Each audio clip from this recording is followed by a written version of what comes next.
Assalamualaikum, nama saya Aina Fahana binti Muhammad Faizal, nombor medik 15DPM21F1046 dan saya hari ini akan membentangkan tentang 9 influence static power. Untuk 9 influence static pertama iaitu silent authority. Silent authority adalah di mana pihak atasan mempengaruhi pekerja mereka hanya pekerja bawahan sahaja. Pihak atasan tidak memberi arahan untuk membuat kerja tersebut. Cuma hanya kedatangan mereka sahaja mereka dapat buat kerja terus tanpa disuruh. Dan contohnya, seorang majikan lalu di kawasan pejabat, pekerja hanya terus membuka kerja tersebut dan buat tanpa arahan daripada pihak majikan. Dan pengaruh ini adalah untuk downward influence, iaitu majikan kepada pekerja.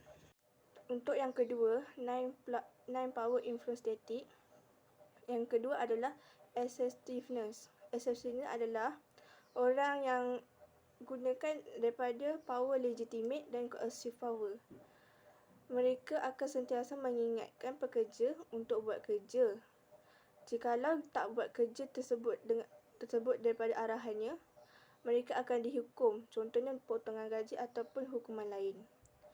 Sebagai contoh antaranya, pihak majikan telah memberi arahan kepada seorang pekerja untuk melakukan ini dan hantarnya pada waktu yang ditetapkan. Jikalau tidak menyiapkan tugasan yang telah diberi, mereka akan dihukumkan potong gaji ataupun reputasi mereka akan jatuh. Dan untuk pengaruh ini, dia adalah downward influence, iaitu majikan kepada pekerja. Nah, influence yang ketiga adalah inspirational appeals. Inspirational appeals adalah memegang komitmen emosi dan merayu kepada nilai, keperluan, harapan dan aspirasi sasaran. Contohnya, dia akan menggunakan kata-kata semangat untuk meningkatkan keyakinan seseorang dalam mengerjakan sesuatu perkara yang susah. Contohnya, seorang majikan iaitu bos kepada pekerja tersebut telah memberi satu tugasan yang luar jangkaan daripada kemahiran mereka, tetapi majikan tersebut mahukan dia membuat kerja tersebut, dan majikan tersebut memberikan kata-kata semangat kepada pekerja tersebut supaya dia dapat melakukannya dengan baik. Dan pengaruh ini adalah downward influence, majikan kepada pekerja. Untuk influence static yang keempat adalah coalition formation. Coalition formation adalah mendapatkan bantuan atau sokongan orang lain untuk memujuk sasaran itu bersetuju untuk menyertai mereka. Contohnya, mereka menggunakan kuasa untuk pengaruhi orang lain.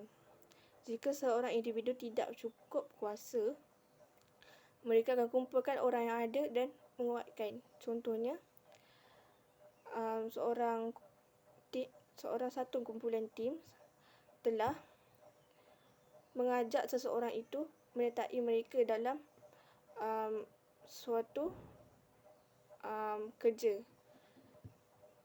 dan membuatkan seseorang itu berubah fikiran dan menjadikan mereka masuk kumpulan yang telah diajaknya. Jadi, untuk pengaruh ini adalah upward dan lateral influence. Boleh jadi kepada pekerja kepada majikan dan antara pekerja dengan pekerja dan juga majikan antara majikan. Nah, influence static yang kelima adalah upward appeal. Upward appeal adalah memanggil seseorang yang ada kuasa untuk memanggil orang lain. Contohnya, Fatimah adik telah memanggil ibu untuk bertanyakan kepada kakaknya iaitu Siti untuk membasuh baju. Jadi, untuk pengaruhi ini adalah downward influence ataupun lateral influence.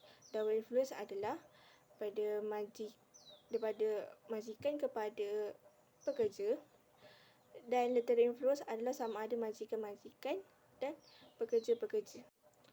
Untuk influence statik yang keenam adalah persuasion. Persuasion adalah menggunakan fakta ataupun logik dan ataupun menggunakan emotional, rayuan emosi untuk membuatkan seorang itu berubah fikiran atau pengaruhnya.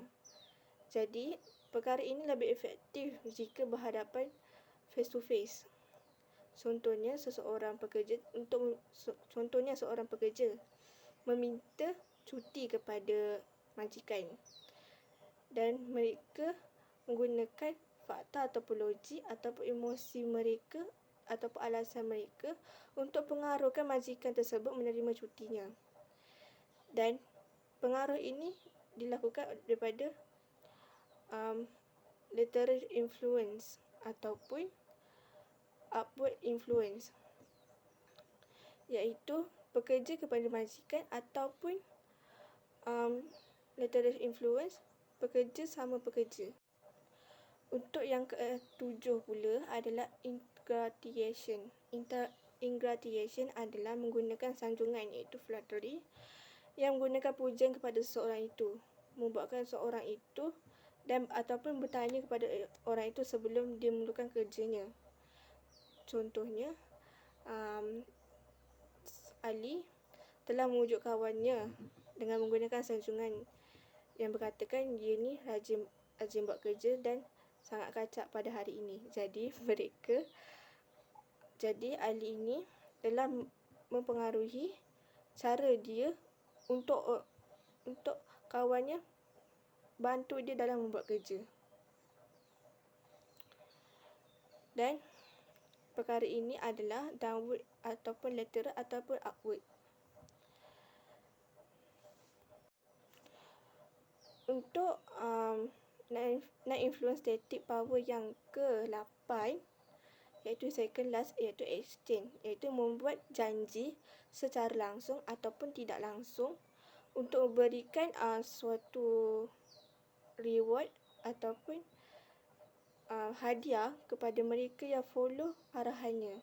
Jika dia buat kerja yang diarahkan, mereka akan dapat reward lah.